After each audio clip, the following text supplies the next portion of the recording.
Olá, sejam bem-vindas, bem-vindos ao Super Mulheres Positivas. Eu sou a Naná Feller, host desse videocast e mãe de 2. A nossa proposta é ter um espaço afetivo e acolhedor com a sua maternidade. Bom, vocês sabem que todo mês de outubro nós somos impactados com a campanha do Outubro Rosa, onde as mulheres são convidadas a se informarem sobre o câncer de mama, seguindo um caminho que começa muito antes de qualquer sinal ou sintoma da doença. E em novembro é o mês da campanha da prevenção do câncer de próstata. A Oncologia DOR reforça a importância da prevenção do câncer de mama na campanha de Outubro Rosa e do câncer de próstata no Novembro Azul. Mas ela trabalha de forma permanente para que as pessoas entendam que esse cuidado deve acontecer todos os dias. Por isso, estamos em março abordando o tema, porque com o diagnóstico precoce e a combinação de diferentes modalidades de tratamento, é possível obter a cura de mais de 95% dos casos. Então, por isso que o ano todo é rosa. O cuidado que aumenta a chance da cura. E com isso, a gente vai fazer um programa muito especial com a Oncologia DOR. E a gente vai dividir esse programa em 2 atos. No primeiro ato, a gente vai falar sobre a prevenção ao câncer de mama. E no segundo ato, sobre a prevenção do câncer de próstata.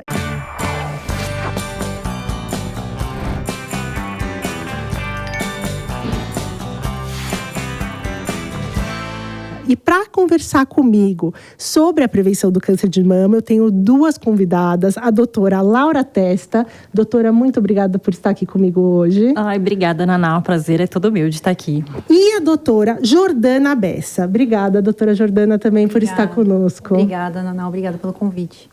A doutora Laura é oncologista clínica da Oncologia DOR de São Paulo e madrinha da campanha O Ano Todo Rosa.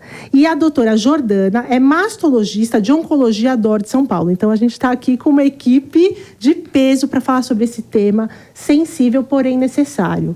E aí, eu queria começar perguntando para vocês que a gente sabe que o cuidado realmente é importante o ano inteiro, né? A nossa saúde é importante a gente olhar todos os dias para ela. E com isso eu queria saber quais medidas que a gente precisa levar em consideração para evitar o câncer de mama. Vou começar com você, doutora Laura, depois a gente passa para a doutora Jordana. Maravilha, eu estou muito feliz de estar aqui em março falando sobre esse tema, porque a gente passou outubro inteiro falando e parece que depois o tema some e na verdade isso é para o ano todo, é o nome da campanha e eu estou muito feliz da gente poder reafirmar esse compromisso.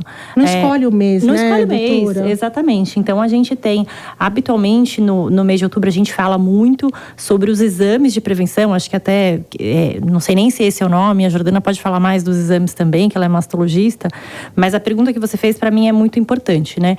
Os exames, eles vão fazer o que a gente chama de diagnóstico precoce, então encontrar uma doença o menor possível para ter a maior chance de cura, com um tratamento menos invasivo possível, mas tem um monte de coisas que a gente pode fazer para diminuir o nosso risco de ter esse diagnóstico algum dia.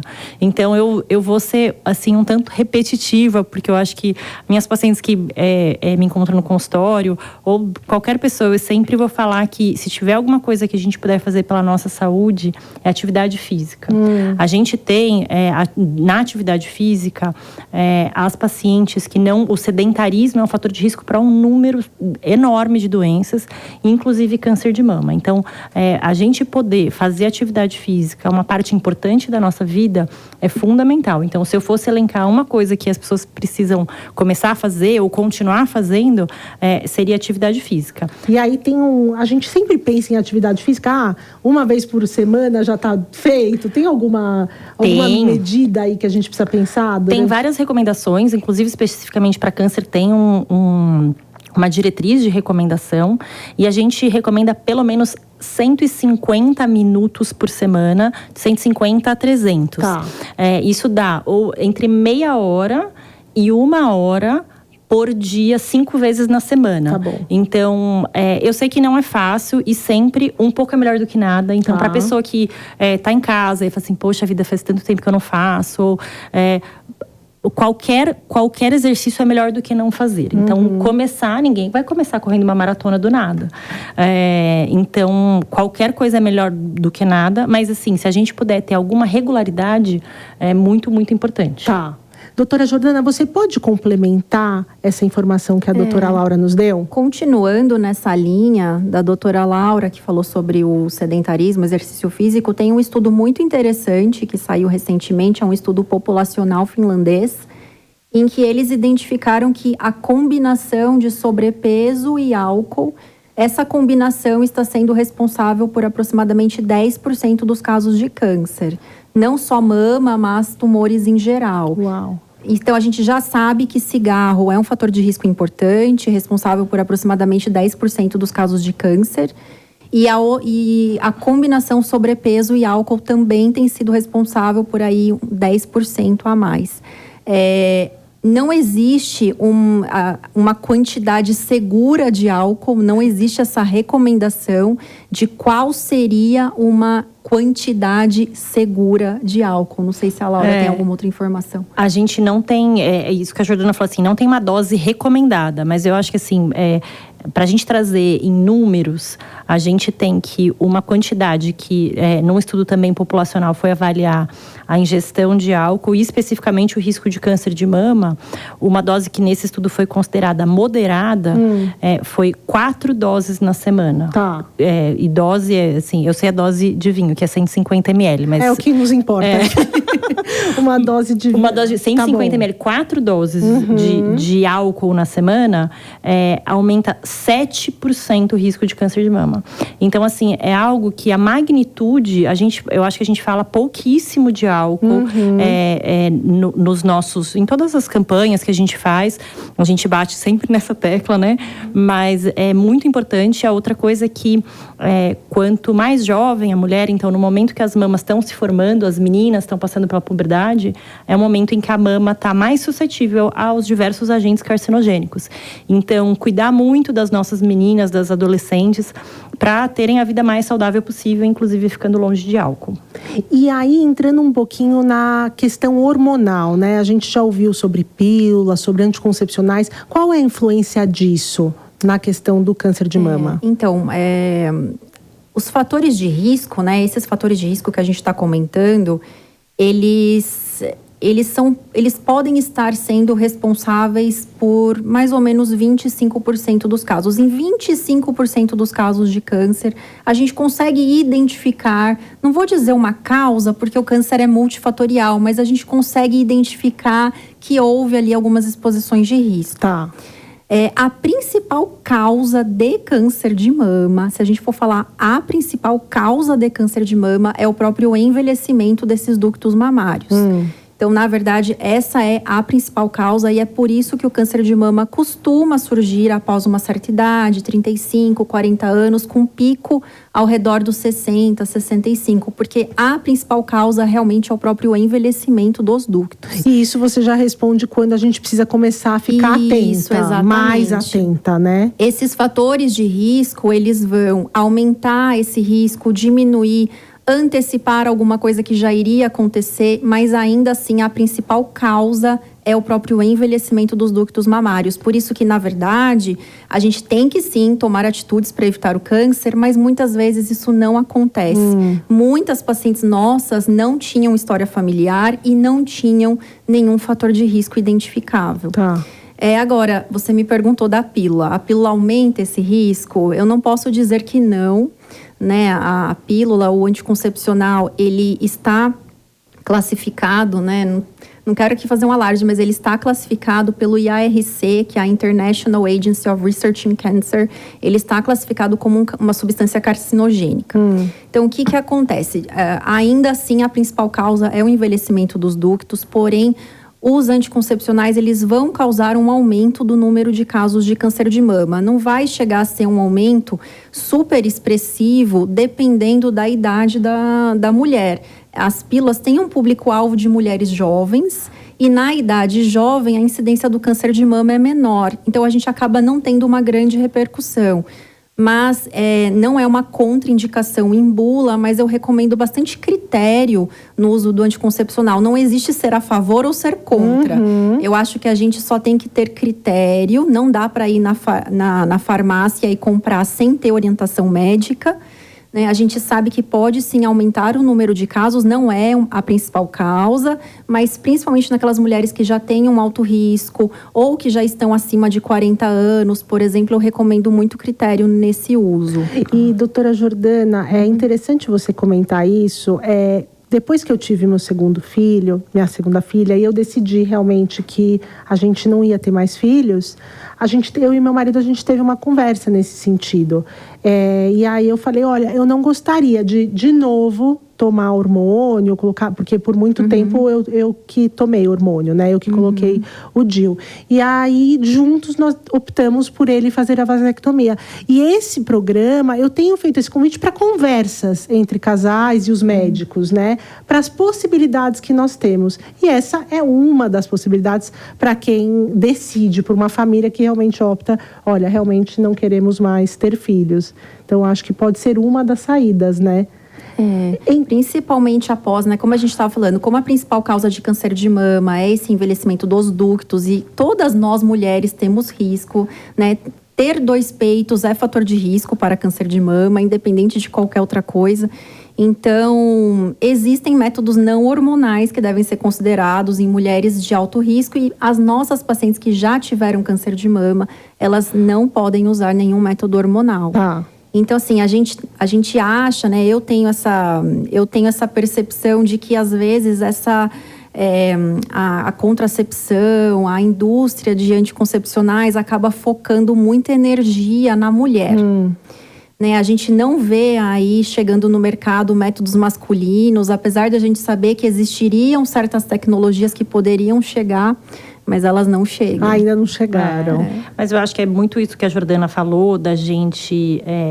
a mulher, obviamente, tem que ter o poder de decidir não gestar. E as alternativas para que ela tome a decisão sozinha têm que estar disponíveis. Mas, como você falou, numa família, o risco da mulher continuar se expondo, porque o método anticoncepcional, ele precisa ser um para cada mulher, mas não necessariamente um para cada fase daquela mulher. Às vezes ela vai poder usar mais de um, mas em algum momento ela vai decidir com aquela família. E às vezes o ônus de uma cirurgia como uma vasectomia é muito menor do que você continuar sendo exposta a uma substância exógena que pode eventualmente somar nessa constelação de coisas que podem levar a um diagnóstico. Ou seja, eu tenho 36, vamos dizer, né? Eu teria mais uns 10, 12, 15 anos ainda tendo que tomar, né? Então, foi uma decisão. E aí, doutora Laura, eu queria... A gente sempre, durante muitos anos, o Outubro Rosa focou muito no autoexame. Eu queria que você comentasse um pouco quais são os principais sintomas que eu preciso ficar ligada e se ainda a gente fala nessas campanhas sobre o autoexame. Essa pergunta é muito boa, Naná. E assim, eu acho que a gente, quando era criança, tinha campanha na televisão sobre autoexame e isso desapareceu. Isso desapareceu por um motivo. Mas não desapareceu da minha cabeça, sabia? Não, mas eu acho que ainda bem, ainda bem. Então, essa história, ela começa com campanhas para autoexame e essa hipótese é testada. Então, se propõe um estudo que é o jeito que a gente aprende, um dos jeitos que a gente aprende é você convidando pessoas a serem sorteadas para fazer uma coisa ou a outra. Então, com dezenas de milhares de mulheres jovens, metade sorteada para serem ensinadas de como fazer um autoexame propriamente e a outra metade não. Não se viu um aumento da curabilidade ou do diagnóstico, não trouxe nenhuma melhoria para a vida das mulheres e nem para nenhum objetivo do câncer de mama especificamente. E a gente teve casos essencialmente de pessoas que precisaram fazer biópsias, vou colocar aqui essas aspas, de desnecessárias. Então, que eventualmente você fazer isso como estratégia populacional não seria adequado. Mas aí eu coloco que esses estudos focaram em população geral, onde a maior parte das mulheres é de baixo risco, e não necessariamente feitos no Brasil, onde a gente tem uma incidência maior de mulheres jovens. Tá? E aí se pararam essas campanhas com embasamento científico. Mas a gente tem duas situações. uma situação da mulher que ainda não é elegível, que ela ainda não tem indicação de fazer exame de rotina. Então, abaixo dos 40 anos, essa mulher só vai fazer exame de rotina. Que é aquele em laboratório, no hospital. Isso, exatamente. Mamografia, ultrassom, a gente pode falar mais. Tá. Mas essa paciente só vai ter uma indicação de fazer exame antes dos 40 anos se ela tem um histórico familiar, Tá. se ela tem alguma coisa diferente do que a população geral. E a gente tem um número expressivo de pacientes abaixo dos 40 anos do Brasil. E para ela fazer diagnóstico, ela só vai fazer diagnóstico se ela souber o que ela está procurando. Como é que ela vai saber que mudou alguma coisa se ela não conhece a mama dela? Então, assim, eu acho válido a gente continuar orientando quais são os sintomas e sinais de alarme, que a mulher conheça seu corpo. Antes a gente passava muito tempo falando como fazer. E como fazer vai ser do melhor jeito para a mulher. Eu acho que vale muito a pena, na hora do banho, que a mulher já está ensaboada, já está sem roupa, o dedo desliza fácil, você consegue conhecer bem a mama. Mas o mais importante é aparecer alguma coisa nova, algum caroço. Nódulo, né? Caroço é a coisa mais comum que as pessoas percebem e precisam procurar auxílio para confirmar ou afastar que tem alguma coisa. Mas tem outros sinais. Então, tem alterações da pele, alterações do mamilo, saída de secreção anormal. Então, todos esses sinais... Alterações da pele do seio? Da ou não? pele da mama. Da mama, Da pele da tá mama. bom. Então, vermelhidão. Lógico que tem outras coisas que acontecem, como mastites, tem outras coisas que não são câncer. Mas todas essas alterações devem ser um gatilho para ela procurar um mastologista. Eu sou, além de cirurgiã, eu sou cientista, eu sou pesquisadora. E eu acho que um dos papéis também do pesquisador é saber os limites da ciência. Será que a ciência se aplica a essa pergunta que eu estou fazendo ou não? Então, por exemplo, teve uma revista científica que uma vez publicou de paródia um estudo que era assim: vamos fazer um randomizado sobre usar ou não paraquedas. Então, tem perguntas que a ciência também, né, gente, não precisa, né? Tudo. Então, assim, como que eu não vou falar para uma mulher que ela deve conhecer o corpo dela? Não tem, para mim não tem cabimento. Então, assim, uma mulher tem que sim conhecer o corpo dela, tem que conhecer a mama dela. A gente tem alguns sinais de câncer de mama que são visíveis mesmo, que não precisa nem ser um toque. Na verdade, às vezes elas ficam assim, ai, como faz o toque? Na verdade, assim, olha no espelho, tem coisas que são visíveis, manchas, como a Laura falou, retrações de pele, alterações, um abaulamento na pele. Se vocês querem uma indicação de como, por exemplo, fazer um autoexame... Vamos falar de autoexame? Vamos falar de autoexame. Geralmente eu recomendo fazer no começo do ciclo. Então, não existe assim uma técnica detalhada, é isso, você só tem que conhecer a sua mama. Mas o que eu geralmente recomendo é fazer o toque, sim. E aí, eu recomendo ficar com as mãozinhas paradas e você ir arrastando a mama, né? Porque às vezes elas vão fazendo assim, mexendo os dedinhos, isso dá muito alarme falso. Tá. Você sente coisas que não são nada. Você deixa os dedos paradinhos e você vai arrastando a mama. Se a sua mão passar em cima de um nódulo, ela vai dar um pulinho.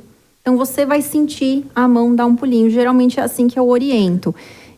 Eu acho que é muito importante a mulher conhecer as mamas. O problema do autoexame, né, ou do autoconhecimento das mamas, como a gente tem falado, é que é isso. Às vezes ele gera alarme falso. A paciente sente alguma coisa e fica preocupada. Mas eu não vejo problema nenhum nesse tipo de alarme falso. Ele vai ser avaliado pelo médico. Eu vou confirmar esse exame físico, eu vou pedir um exame se eu sentir que tem realmente alguma alteração. Mas eu acho que não tem como falar para as mulheres não se examinarem e não se conhecerem. Eu vou compartilhar uma experiência pessoal. Enquanto eu estava amamentando a minha segunda filha, eu senti um nódulo bem expressivo, assim. E aí, claro, eu fui na minha médica e era uma mama secundária. Mas não teve prejuízo algum eu saber isso. E se não fosse, né? Então, eu entendo isso que vocês estão dizendo. E aproveitando essa experiência que eu relatei, a gente fez um programa, inclusive, falando sobre o câncer de mama em mulheres que estavam amamentando. E quando eu trouxe essas convidadas, era uma coisa que eu pensava muito, a gente ouvia muito, quando se amamenta diminui muito o risco. Então eu gostaria que vocês comentassem, até porque tem muitas mulheres que estão amamentando e nem pensam que é uma possibilidade. Então existe essa possibilidade, tanto que eu trouxe no programa. Se vocês puderem comentar também sobre isso. Com certeza. A gente tem uma incidência no Brasil, a gente tem uma incidência grande de câncer de mama em mulheres jovens. Então, a gente teve um trabalho, né, que foi um trabalho, o Amazona Trial, e a gente teve um trabalho da nossa colega Renata Bonadil, e você também, né, Laura, no ICESP? E assim, dos casos novos que foram matriculados ali no Instituto do Câncer, aproximadamente 20% dos casos novos eram mulheres jovens. Abaixo de 40 anos. Caramba! Então, a gente no Brasil tem uma alta taxa de câncer de mama em mulheres abaixo de 40, 50 anos. Incluindo mulheres aí gestantes e lactantes, né? Uma vez, uma paciente me perguntou assim, doutora, por que está tendo tanto câncer de mama e principalmente em idade jovem, né? Por que está tendo esse aumento da incidência? Eu não acho que a nossa geração seja menos saudável do que a geração dos nossos avós. Nossos avós fumavam, nossos avós não faziam exercício, nossos avós comiam mal pra caramba. Por que a nossa geração está tendo esse aumento de incidência? E eu acho que muito é por conta, a gente já comentou sobre isso na primeira pergunta, né? O nosso estilo de vida atual, a gente sabe que gestar e amamentar são fatores protetores contra o câncer de mama. Tá. Né? Então, voltando a essa pergunta. O fato de gestar muitas crianças. Exatamente. Gestar cedo, então a idade do primeiro parto. Entendi. Exatamente. As nossas avós tinham mais filhos em idades mais jovens. Eu acho que é um caminho sem volta, não vejo a nossa geração voltando, né, a esse costume. Sim, mas pode ser uma... Mas é uma das causas pelas quais nós estamos vendo esse aumento da incidência de câncer em mulheres jovens. Tem um sem número de substâncias que foram introduzidas na nossa vida que a gente nem conhece. Eu falei do copo de plástico. Super. Então, a gente tem 1 milhão de substâncias que a nossa geração ingeriu que nossos avós não ingeriram. Voltando para a questão da amamentação, e o que a Jordana colocou, a gestação e a amamentação é um estado que a gente chama de hipoestrogenismo. Você tem menos estrogênio. Então, aquela mama, aquele envelhecimento, tem o envelhecimento dos ductos e tem a exposição desses ductos ao hormônio feminino. Então, nesse momento, aquele ducto está protegido. Mas isso, você vai colher essa diminuição de risco lá na frente. É um investimento de longo prazo. Exatamente. Não, por exemplo, a hora que ela está amamentando. Não. E o que você falou é fundamental, assim, a gente... No Instituto do Câncer, a gente tem um ambulatório só de câncer de mama em gestantes. E além da mulher que está amamentando, a mulher gestante teve um nódulo, a primeira coisa que alguém vai falar para ela, é um nódulo de leite, é um leite empedrado. E assim, na maior parte das vezes será, mas eu preciso que isso seja avaliado. Então, a gente, obviamente, a maior chance que a pessoa sentiu alguma coisa, que seja algo relacionado à lactação, seja o leite, seja uma mastite, qualquer outra coisa, mas precisa investigar. Então, essa possibilidade de diminuição de risco é algo a longo prazo. Sentiu alteração a qualquer hora da vida, tem que procurar uma orientação. Doutora Laura, eu queria entrar agora na questão da sexualidade. Como fica essa paciente a partir do momento que ela descobre o câncer em relação ao parceiro? O que acontece na questão da sexualidade entre esse parceiro e essa mulher? E eu depois vou até falar um pouquinho no segundo ato. A gente tem uma psicóloga que eu vou conversar um pouquinho sobre a parte emocional, mas eu queria falar sobre essa parte física. Primeiro, toda a questão de hormônios, de lubrificação, e depois a gente entra já na mastectomia também, né, para falar sobre isso. Naná, isso é um tópico super sensível e pouco falado, né? Eu não sei onde, mas no meu consultório eu falo isso todo santo dia. Mas é real, assim, acho que é uma demanda fundamental. sexo faz parte da saúde, e no momento que alguém tem um diagnóstico de uma doença potencialmente grave, que demanda um tratamento com alguma certa urgência, muitas vezes isso fica em segundo plano. Como seria se ela tivesse que fazer uma outra cirurgia, alguma outra coisa. Mas os nossos tratamentos muitas vezes são de longo prazo. E para as pacientes que têm doença onde o hormônio feminino é importante, a gente muitas vezes tem que bloquear essa função do hormônio. E muitas vezes eu tenho mulheres jovens, onde às vezes eu preciso até induzir menopausa. E isso é muito complexo, além de toda a questão da autoimagem, de como fica a autoimagem pelas mudanças do tratamento. O hormônio feminino é o principal indutor de libido, né? Então, você já tem, com essas medicações, você já tem uma diminuição química, né? Da libido, de você ter vontade de ter relação. E, obviamente, tudo que a diminuição desse hormônio feminino traz no trato genital mesmo. Então, a gente tem uma diminuição de lubrificação, tem muitas mulheres que sofrem com dor, aumento de infecção urinária. Falta de desejo e vontade. Falta de desejo é o principal e é o mais difícil. Porque todas as questões locais, a gente tem vários métodos não hormonais para a gente tentar contornar isso. Tem muita coisa para a gente poder fazer, mas muitas vezes até tá funcionando tudo ali, mas a pessoa não tem o desejo. Sim. Então é uma questão onde a gente tem que falar todos os dias. Eu sempre trago isso, eu aproveito para puxar de novo o exercício. O exercício é uma forma que o nosso corpo vai lembrar seu corpo vai lembrar seu cérebro que o seu corpo é capaz de te dar prazer. Então eu incentivo todos os dias as mulheres a fazerem exercícios por todos os motivos, mas te dá bem-estar, te dá autoestima e te dá vontade de ter prazer com o seu próprio corpo. E uma outra questão é também para o nosso público principal que escuta o podcast são mulheres.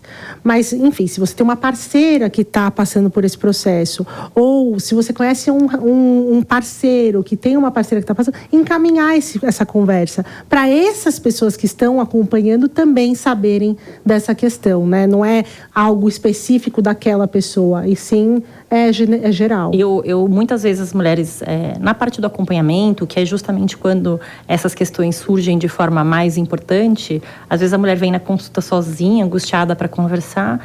Eu falo assim, traz ele aqui pra gente conversar. Ou pede para ele conversar com alguém. Porque isso também, obviamente, tem um impacto. Tem impacto na vida do casal. Então... E a conversa é um caminho, né? Exatamente, a conversa é o primeiro caminho, né? E, doutora Jordana, agora falando, a doutora Laura comentou sobre a autoimagem, então eu queria entrar na questão da mastectomia, que é aonde eu imagino muitas pacientes ficam extremamente sensíveis quando a gente começa a abordar essa questão. Então, como é feita essa decisão? Porque não é sempre que ela é indicada. Essa decisão é uma decisão exclusiva do médico. Conta pra gente um pouco desse contexto. Então, o tratamento... Vamos falar um pouquinho sobre o tratamento cirúrgico, tá bom, né? Sobre a parte de cirurgia. O câncer de mama, né? O carcinoma invasivo, então... Eles são células ali que estão dentro dos ductos mamários. Essas células de carcinoma também causam um rompimento dessa parede ductal, vazando para o interior da mama, ali onde tem gordura, vaso sanguíneo, vaso linfático. Então, é por isso que o tratamento do carcinoma invasor são duas equipes. Tem uma equipe cirúrgica, que fica responsável por tirar esse nódulo, que são essas células de carcinoma, que são a origem do problema. E nós temos a equipe da oncologia, que fica responsável por fazer o tratamento sistêmico. Eu uso um termo meio leigo, mas que é fácil de entender, que seria a limpeza do sangue. Não sei se é muito feio falar isso, mas enfim. Mas para quem é leigo, o jeito que eu explico. Dá pra é o jeito que eu explico. Então, errado não tá. Isso. Então, assim, precisa tirar o nódulo, que isso quem faz é a equipe cirúrgica, que é o mastologista e o cirurgião plástico. E tem a equipe de oncologia que faz a limpeza do sangue. Porque a gente descobriu, na década de 70, que tinham que ser feitas as duas coisas. Até a década de 70, o cirurgião operava os casos que davam para operar e o oncologista tratava os casos que não davam para operar. E os dois eram horríveis. Os dois resultados eram horríveis. O câncer voltava nos dois casos. Então, só quando a gente juntou a cirurgia com a quimioterapia, ou enfim, com outros tratamentos sistêmicos, nem sempre a quimioterapia, mas quando a gente juntou a cirurgia com a oncologia, que realmente a gente conseguiu curar o câncer. Tá. Então, tem que ser as duas equipes. Na parte de cirurgia, a gente precisa tirar o câncer. Eu preciso tirar o nódulo. Em princípio, eu não preciso tirar mama saudável. Tirar mama saudável não prolonga a expectativa de vida, não altera o tratamento, não altera a cura, não altera a taxa de recidiva. Então, o que eu preciso mesmo é tirar o nódulo. Só que acontece que algumas pacientes vão ter mais de um nódulo, ou elas vão ter uma mama muito pequena. Então, basicamente, a decisão entre a mastectomia, que é a retirada total da mama, com a cirurgia de quadrante, que é a retirada apenas do nódulo, essa decisão é basicamente uma questão de proporção entre o que eu estou tirando e o que está ficando. Então, de novo, uma analogia muito deselegante, mas que eu acho fácil de entender. Imagina que você tem uma pizza de 8 pedaços e você quer comer um pedaço antes de todo mundo. Então, você vai lá e tira um pedacinho e junta os outros 7 para dar uma disfarçada. Talvez ninguém perceba que a pizza já está mexida. Agora, se você começar a tirar mais de um pedacinho, vamos supor que você tira 2 ou 3 pedaços, sobra 5. Você não vai conseguir juntar 5 pedaços e ninguém perceber que, né, e não ninguém perceber que essa pizza foi mexida. Então, aí nesse caso, de novo, uma analogia bem deselegante, mas que é mais fácil de entender, é vamos comprar uma pizza nova, né? A gente ainda não tem próteses parciais que poderiam ir lá e reconstruir apenas esse pedacinho que foi removido. A gente só tem próteses totais hoje, né? A gente só tem métodos de reconstrução, próteses totais. Então, quando a proporção entre o que está saindo e o que vai ficar de mama não é uma proporção favorável para a gente fazer uma reconstrução, a gente acaba optando pela mastectomia. Então, é basicamente isso. O que vai sobrar de mama, dá para a gente fazer uma reconstrução e ficar bacana esteticamente, a gente faz um quadrante, que é a retirada apenas do nódulo. O que está sobrando de mama não é suficiente para fazer uma boa reconstrução, vai ficar um defeito grande, a gente tem que acabar fazendo a mastectomia total. O nome mastectomia total assusta, né? Porque a gente lembra de uma cirurgia radical, com cicatriz grande, que o tórax fica afundado, mas hoje em dia a gente tem feito mastectomias mais preservadoras, né? Então, assim, lembrando, tudo que está saudável não precisa sair. Então, a pele saudável eu não preciso tirar, não preciso fazer uma cicatriz grande. O bico do peito está saudável, não preciso tirar, ele pode ficar. Então, uma mastectomia preservadora, lembra, por exemplo, você tem um quadro que tem a imagem e tem a moldura ao redor.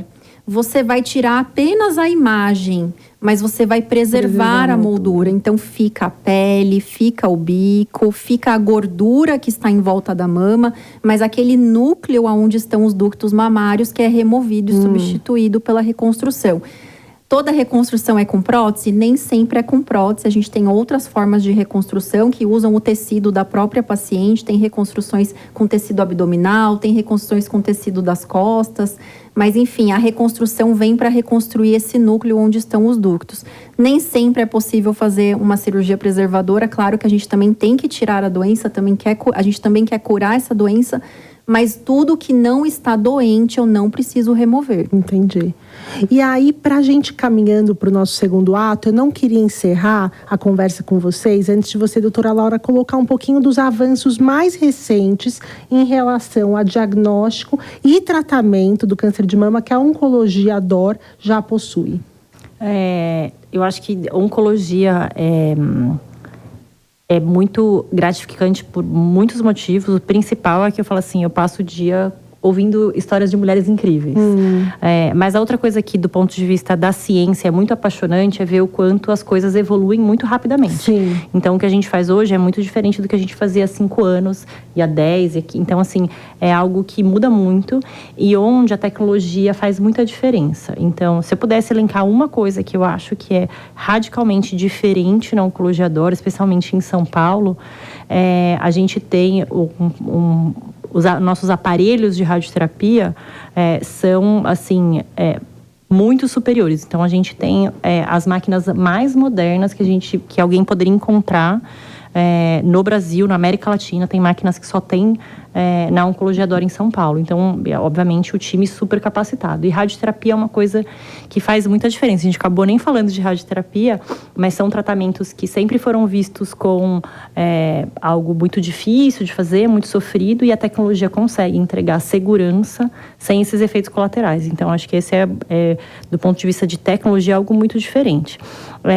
E, obviamente, a gente vai avançando com todos os tratamentos, sejam do ponto de vista medicamentoso, a gente vai incorporando, eu vou aproveitar, a gente tem papos com pacientes para trazer as novidades que chegam nos congressos, para informar as pacientes do que chega, e a gente vai incorporando tudo isso.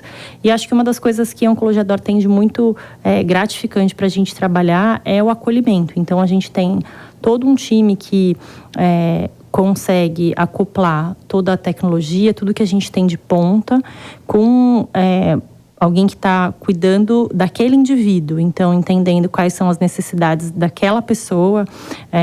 A pessoa tem um lugar exclusivo que ela vai ser tratada individualmente, e acho que a gente tem 1 milhão de coisas que a gente pode oferecer.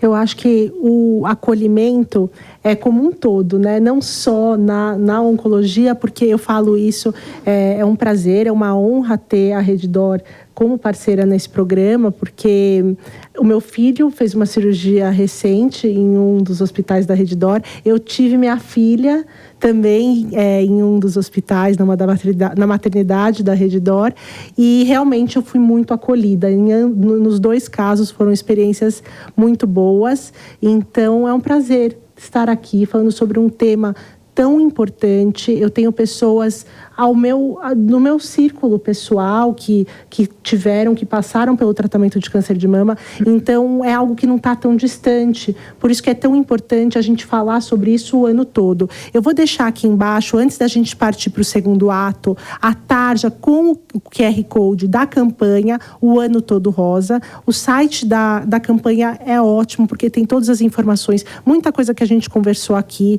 Então, além das informações, prevenção, e ali também eles estão sempre atualizando com tudo de novidade que acontece, por exemplo, esse papo que a gente teve aqui. Então, eu queria agradecer, doutora Jordana, doutora Laura, pelo tempo de vocês, e aqui está aberto o convite para vocês voltarem o ano todo para a gente falar sobre esse assunto. Obrigada. Obrigada, muito obrigada, Naná. Então vamos agora para o segundo ato. Vou chamar meus convidados para falar sobre agora a prevenção do câncer de próstata.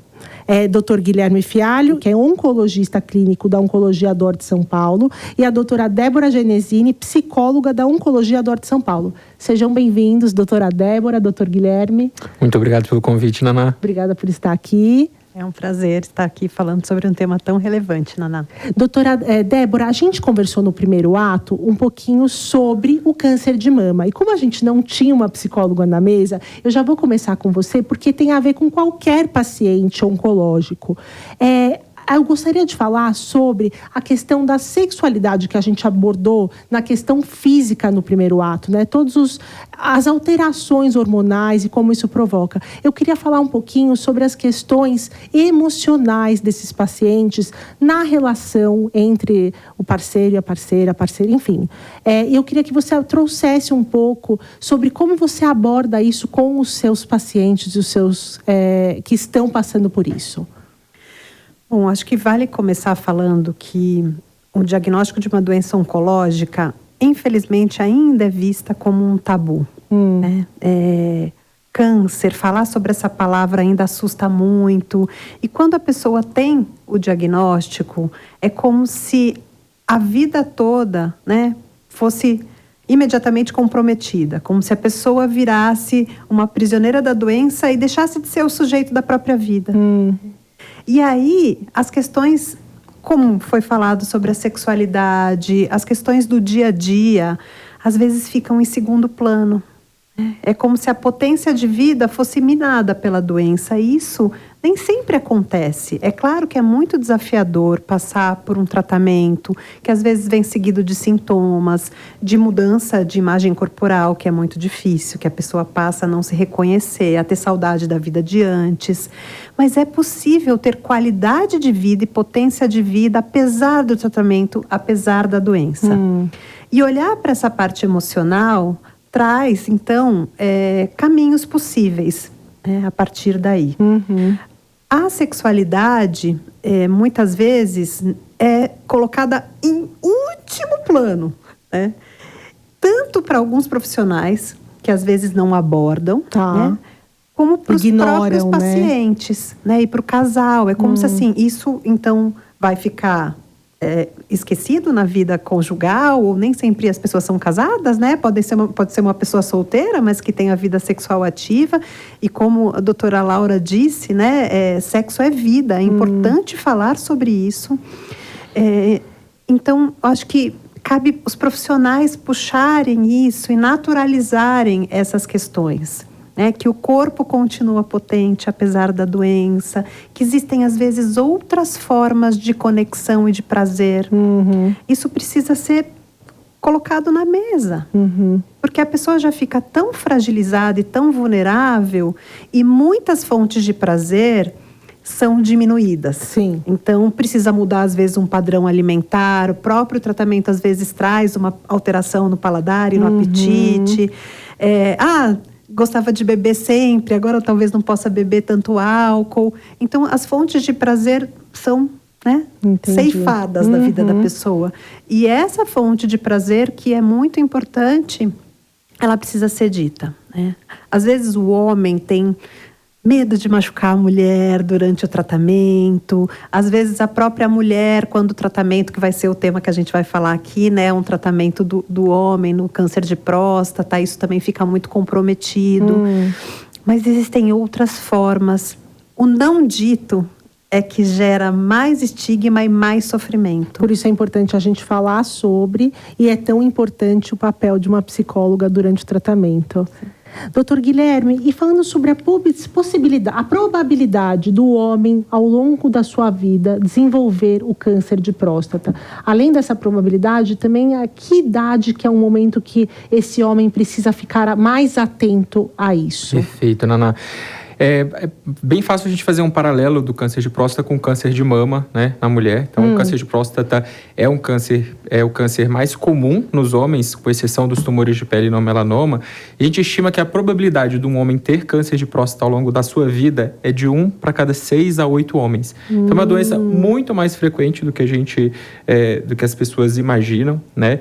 E em relação à idade, a maioria dos tumores começa a aparecer depois dos 50 anos de idade, tendo um pico ali depois dos 60, 65 anos de idade. Então, assim como a doutora Jordana falou no primeiro bloco, o câncer de próstata também é, na maioria dos casos, uma doença que está mais associada ao envelhecimento, né? Então, geralmente, o que a gente costuma ter mais atenção depois dos 50 anos, mas a gente não pode esquecer que a gente também tem casos diagnosticados antes dessa idade, principalmente se a gente tem alguma questão familiar, né? Algum risco familiar associado.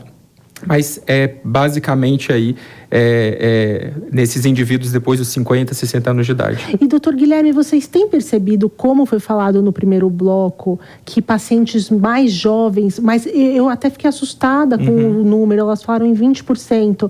Isso também acontece com os homens? Tem também sido antes esse diagnóstico? Eu acho que é uma tendência global nos diagnósticos de câncer, né? Não só câncer de mama, né? Mas se a gente for ver os tumores mais comuns, tumor de mama, tumor de próstata, tumor coloretal, a gente tem observado esses tumores se desenvolvendo em pacientes mais jovens, ali por volta de 40 anos, né? O tumor de próstata não é um tumor que a gente costuma ver em indivíduos de 30 e poucos anos, né? Mas a gente às vezes começa a ver mais casos em indivíduos com 40 anos, mas na próstata especificamente a gente...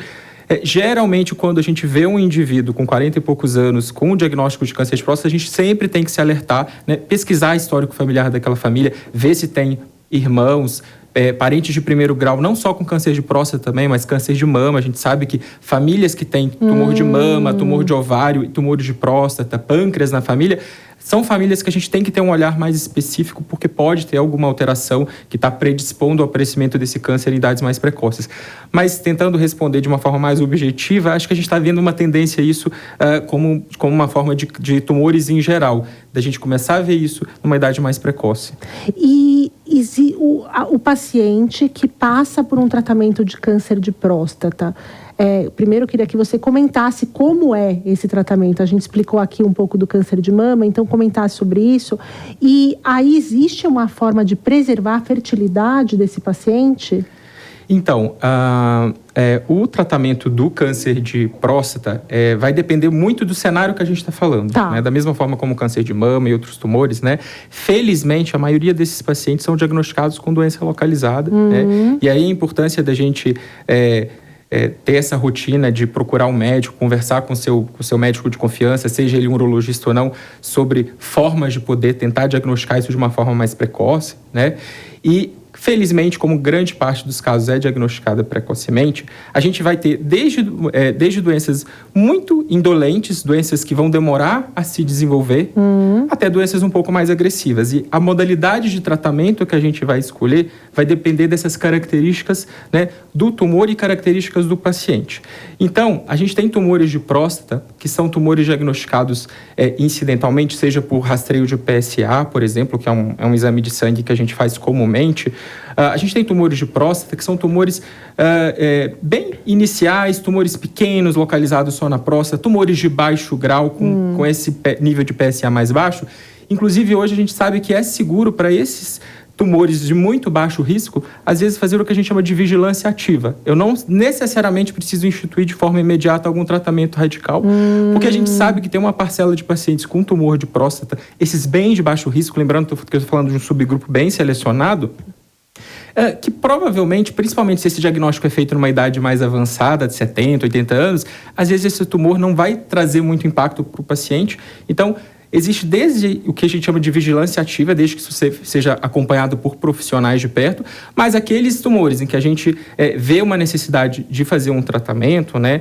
E quando eu falo da doença localizada, a gente tem a opção de cirurgia, né, principalmente, e radioterapia. As duas modalidades são as modalidades mais empregadas, o tratamento cirúrgico e a radioterapia. Muitas vezes, quando opta-se por fazer radioterapia, em alguns casos a gente acaba discutindo também associar bloqueio hormonal. Aí entra essa questão também de sexualidade, né? Mas, de uma forma geral, toda essa discussão sobre as opções de tratamento do câncer de próstata levanta muitas questões sobre essa questão de sexualidade, dos efeitos colaterais que os tratamentos podem ocasionar. Isso. Né? Então, por exemplo, infelizmente, tanto a cirurgia quanto a radioterapia podem ocasionar algum grau de comprometimento em termos de continência urinária, né, e de disfunção erétil. Tá.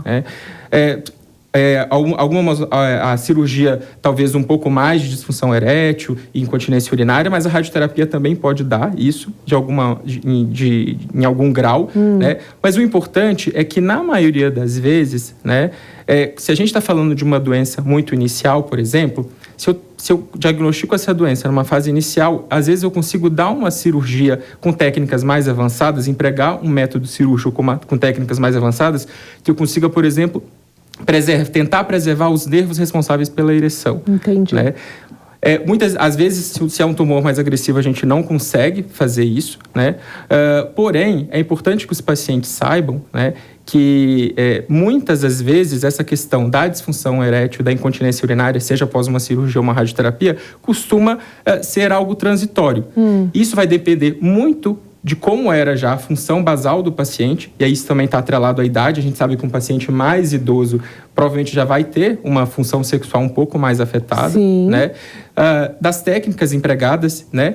E sobre outros tratamentos que a gente pode empregar, né? Muitos pacientes, às vezes, seja na doença localizada ou numa doença já avançada, vão precisar, por exemplo, de receber algum período de bloqueio hormonal, né? A gente sabe que em alguns casos a gente precisa discutir isso com o paciente, porque da mesma forma que vários tumores de mama têm relação com o hormônio feminino, a grande maioria dos tumores de próstata tem relação com o hormônio masculino. Entendi. E muitas vezes no manejo desses pacientes a gente precisa empregar algum tratamento, né? Não só a questão da cirurgia e da radioterapia, que pode fazer essa questão de bloquear o hormônio. Isso vai acabar impactando, né?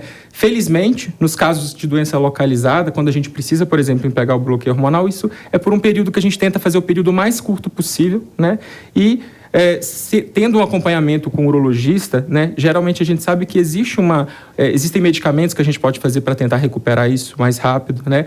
E, novamente, o que a doutora Laura e a doutora Giovana falaram, a atividade física costuma auxiliar, né, no manejo de todos esses efeitos. Ou seja, gente, a atividade física não tem como a gente fugir disso. Não, é o básico. É o básico. Eu estou percebendo que para qualquer doença, inclusive para as doenças emocionais, psicológicas, né, Débora? Sim. É tão importante uma atividade física.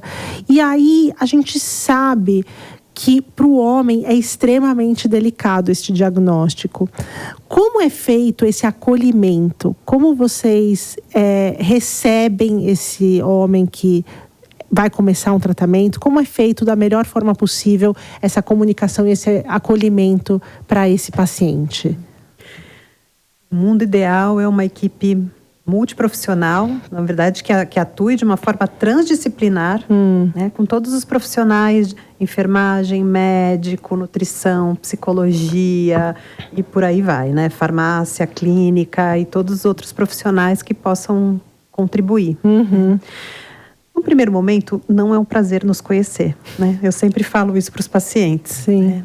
Mas, quando a gente acolhe, essa palavra que você usou, entendendo que debaixo, às vezes, do nosso jaleco, né, tem uma pessoa, né, tão humana quanto o paciente, isso já tira um pouco a primeira pressão. Explicar de uma forma que a pessoa possa compreender.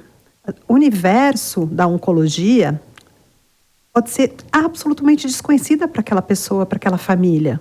Para nós é conhecido. Sim, é a primeira vez. E eles vão ter que começar a atravessar aquele rio, né? Fazer com as braçadas imediatamente. Eles não conhecem aquele rio. A gente é que vai ter que dar todas as informações. E ter essa compreensão que no momento em que a pessoa está muito ameaçada, às vezes ela nem entende, né? Eu só ouvi que eu tenho câncer, o resto eu já não sei. Sim. E dizer que ela não está sozinha, apesar de ser uma vivência extremamente solitária, e colocar todos os temas desafiadores na mesa mesmo, de desmistificar o que é, por exemplo, a sexualidade, que é muito importante, falar de saúde mental, entender qual é o histórico. Às vezes a pessoa já tem previamente um quadro de ansiedade, que hoje é muito comum na população. Sim. E aí, entender isso. Quem é aquela rede de apoio, com quem a pessoa pode contar.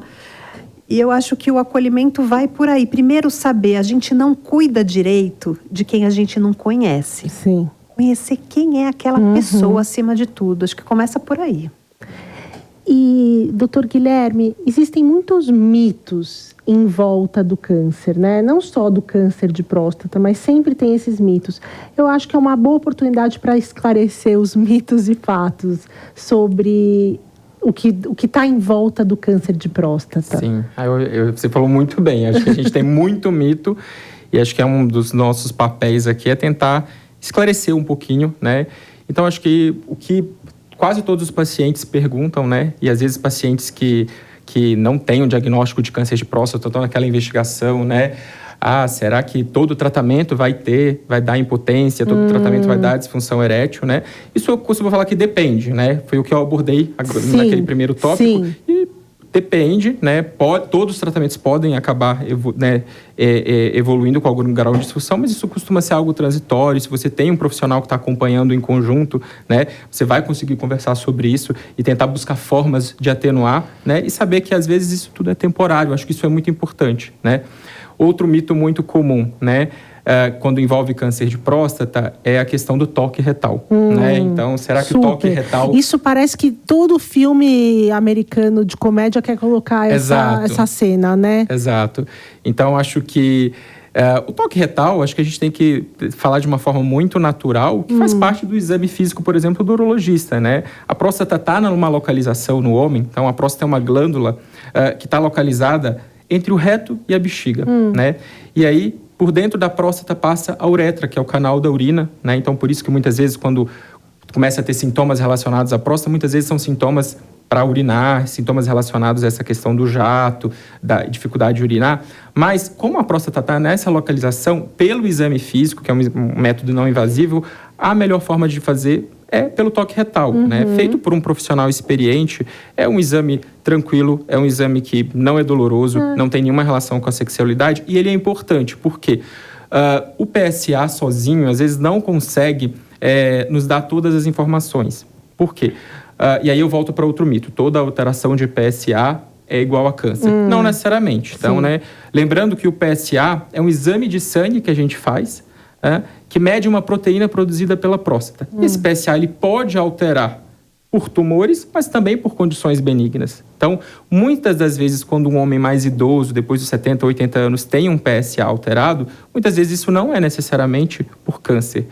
Ocorre comumente com a maioria dos homens o que a gente chama de hiperplasia prostática benigna. Então, a próstata vai aumentando de tamanho, por isso que muitos homens mais idosos têm dificuldade para urinar. Então, já é um processo relativamente fisiológico. Isso, por si só, pode alterar o PSA, assim como infecções, né, como uma prostatite.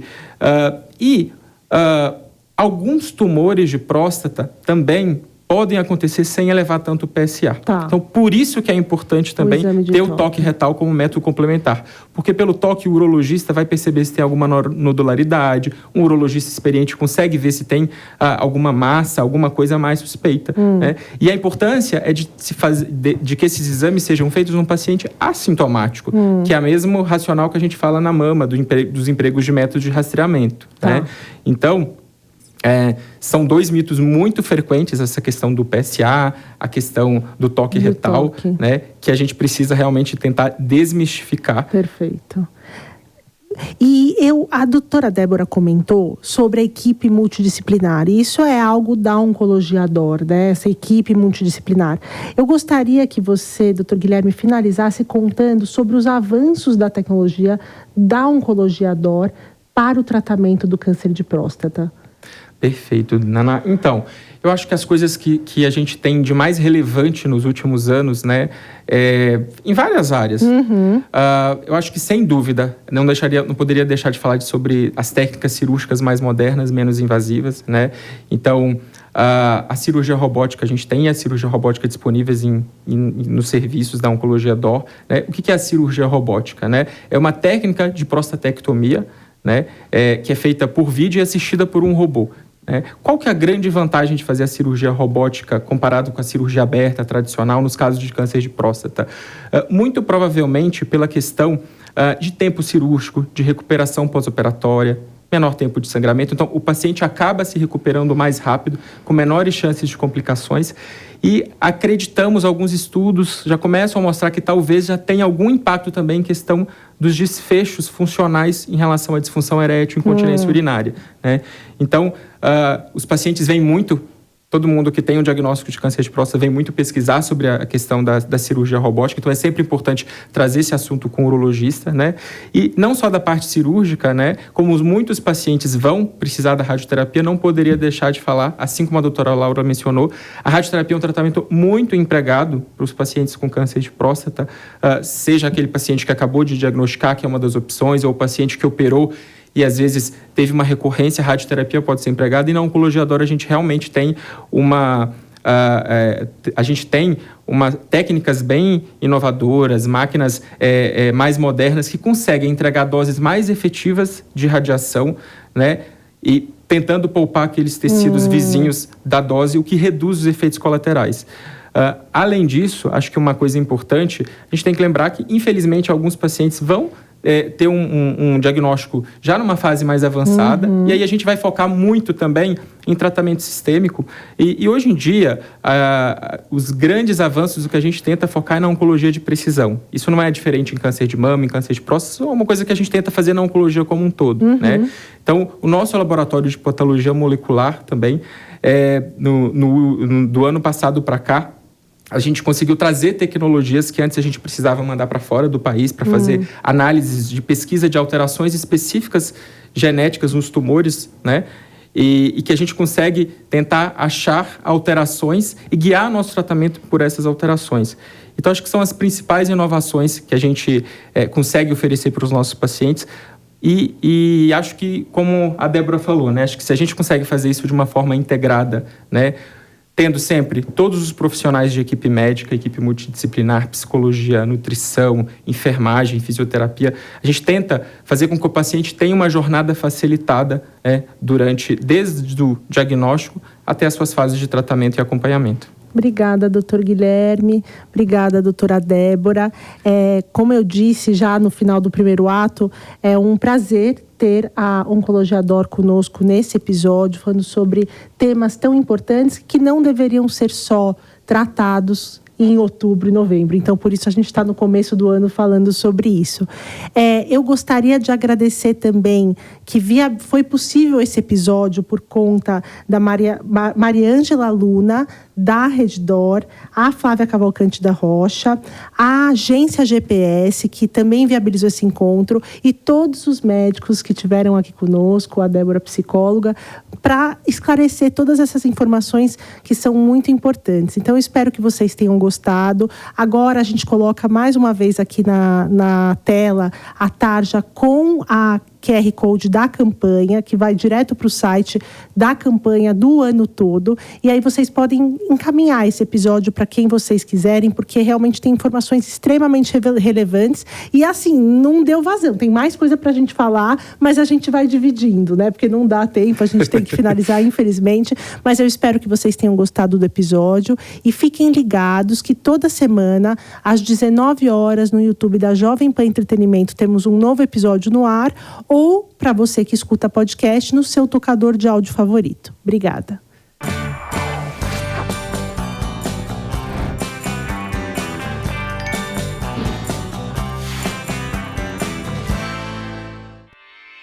Realização Jovem Pan News.